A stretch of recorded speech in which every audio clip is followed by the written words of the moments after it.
Department of English Presence. Hi students, let's discuss this topic stands for in celebration of being alive.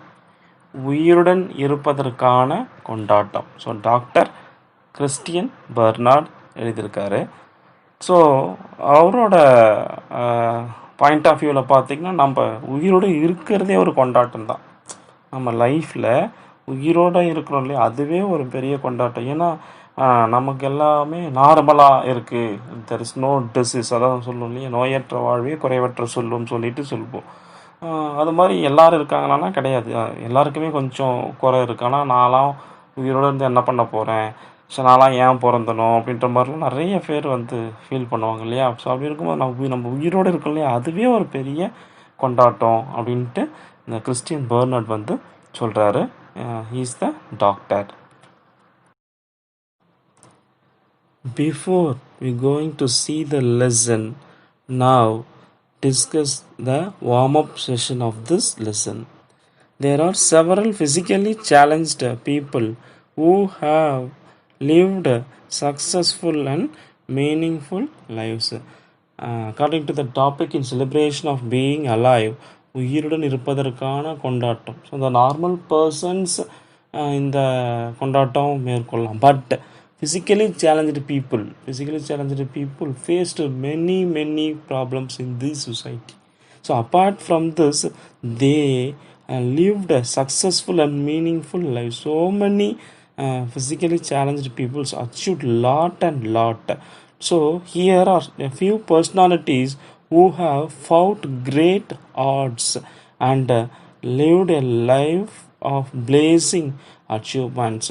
So நம்ம இப்போ என்ன பார்க்க போகிறோம் அப்படின்னா, அது மாதிரி நார்மலாக இருக்கக்கூடிய பீப்புளுக்கு மத்தியில் ஃபிசிக்கலி சேலஞ்சு பீப்புள் ஒரு challenge life, really they are facing many challenging, the found great arts.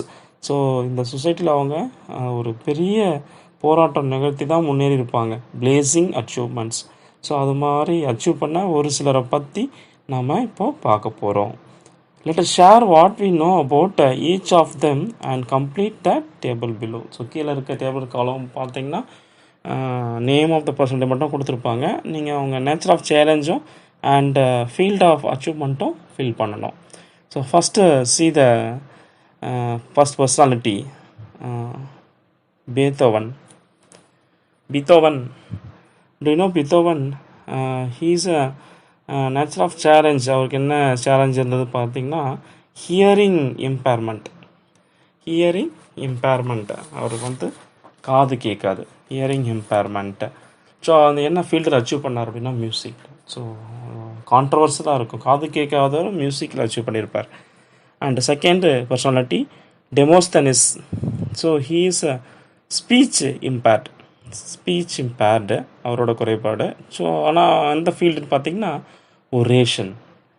And third personality Helen Keller. So vision and multiple disorders and deaf also. Actually பார்த்திங்கன்னா vision problem and dumb and deaf also. So he is achieved in the field of writing. And Mariyappan Thangavelu. So I think to know this person, all of you. And he is facing the challenge physically handicapped. And field of achievement பார்த்திங்கன்னா high jump. And the personality Mozart. So he is in the challenge hearing impairment. Field of achievement பார்த்திங்கன்னா music. Next John Milton. So John Milton, English poet, hearing impairment and poetry. Field of achievement வந்து poetry. And Sudha Chandran. So she is hearing impairment and dancing. So see the dancing. So காது கேட்டது தான் பாட்டு கேட்டு ஆட முடியும். So அந்த டான்ஸிங்கில் hearing இம்பேர்மெண்ட்டாக இருந்து கூட இவங்க அச்சீவ் பண்ணியிருக்காங்க. So these personalities are achieved lot in the field, blazing achievements. We all know that Christian Bernard was the first doctor to perform a heart transplant surgery. So doctor Barnard தான் பார்த்தீங்கன்னா first heart transplant surgery human to human பண்ணவர்னு எல்லாருக்குமே தெரியும்.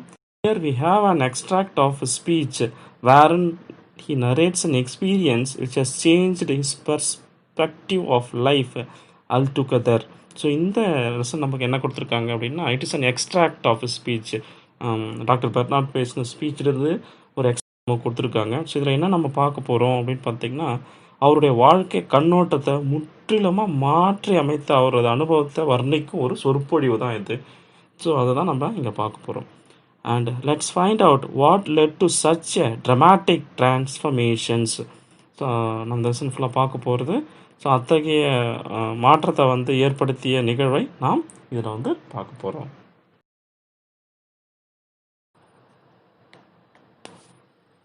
More and more, as I near the end of my career as a heart surgeon, my thoughts have turned to the consideration of why people should suffer.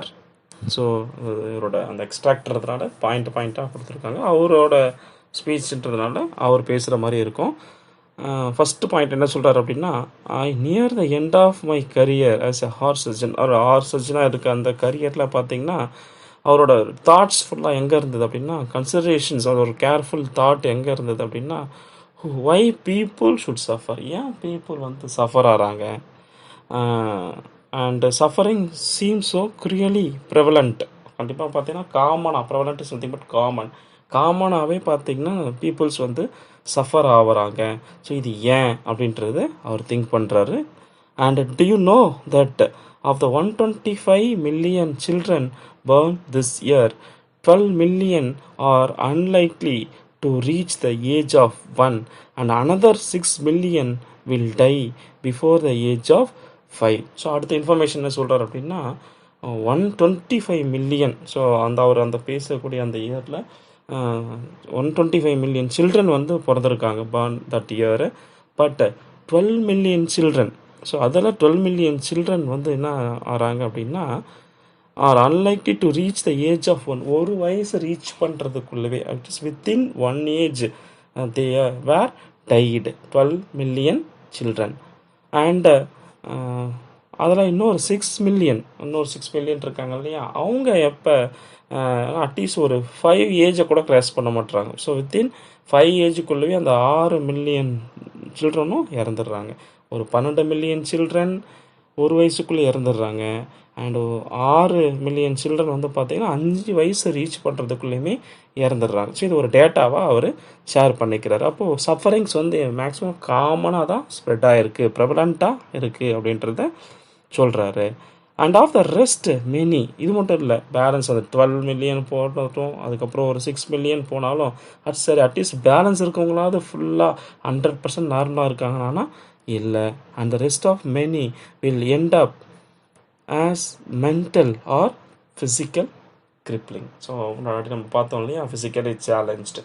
So அந்த கிரிப்பிள்ஸ் நம்ம என்ன பார்த்தோம் ஞாபகம் இருக்குங்களா?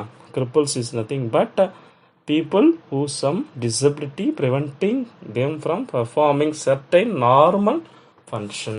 So அந்த கிரிப்பிள்ஸ் அப்போது பேலன்ஸ் இருக்கும், நார்மலாக இருக்கிறது இல்லை, நிறைய சஃபரிங்ஸ் வருது. கண்ணு தெரியாமல் இருக்கிறது, காது கேட்காமல் இருக்கிறது, கால் ஊனமாக இருக்கிறது, கை ஊனமாக இருக்கிறது, கை இல்லாமல் இருக்கிறதுன்னு சொல்லிட்டு நிறைய சேலஞ்சு பீப்புள்ஸாக இருக்காங்க. ஸோ இதை பற்றி அவர் சொல்கிறாரு.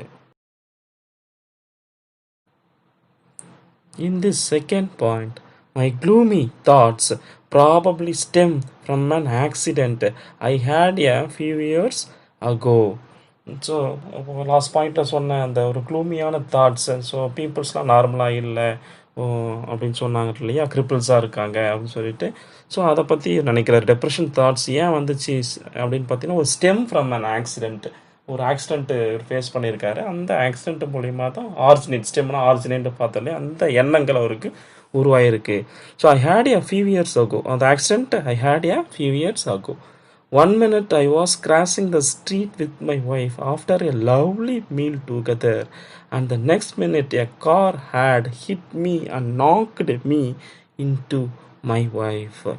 ஸோ ஒரே நிமிஷம் அந்த ரோடை கிராஸ் பண்ணுறாங்க. எப்போன்னு பார்த்தீங்கன்னா சூப்பராக ஒரு மீல் சாப்பிட்டுட்டு அவரும் அவரோட ஒய்ஃபும் ஒரு மீல் சாப்பிட்டுட்டு அந்த 1 மினிட் ரோடை கிராஸ் பண்ணும்போது பார்த்தீங்கன்னா அவரை வந்து ஒரு கார் வந்து இடிச்சிருது.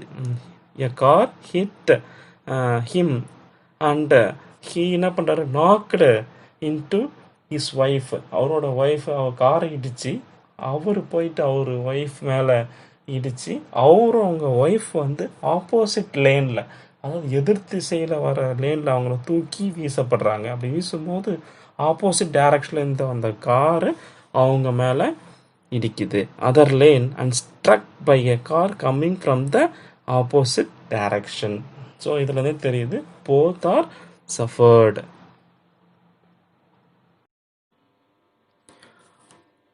During the next few days in the hospital, I experienced not only agony and a fear but also anger. So accident ஆனதுக்கப்புறம் கொஞ்ச நாள் கழித்து ஹாஸ்பிட்டலில் இருக்கும்போது அவர் ஒரு எக்ஸ்பீரியன்ஸ் சொல்கிறார். I experience not only agony, நான் வந்து வேதனை, அகோனின்னா வேதனைன்னு பார்த்தோம் இல்லையா, ஃபிசிக்கல் அண்ட் மென்டல் சஃபரிங்.